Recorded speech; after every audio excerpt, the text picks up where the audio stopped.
If you thought this story was over just because police ruled her death as her taking her own life, you were so wrong. This is the Texas A&M student who fell off of the 17th floor of an apartment complex. I've talked about the details of the events of that night in many previous videos. We'll hit on just a few here in just a minute.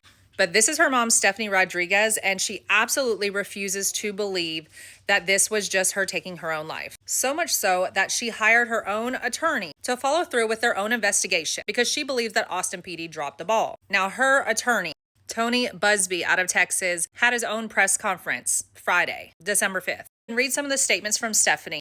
And here's a statement from Busby. I'll let you pause and read. And they cite that there are serious, disturbing questions raised with regard to the way that the APD has handled this whole case. I want to remind you guys that she apparently used a friend's phone between 12:43 and 12:44 a.m. to call her boyfriend, and they had a fight. At this time, everybody had left the apartment except for Brianna and 3 other girls. And then apparently, a few moments later, a call was made to 911, allegedly, not from one of the girls in the apartment, saying that she had fallen over or jumped over, but from somebody who had seen Brianna's body from the ground. Essentially saying that they heard her fighting with her boyfriend.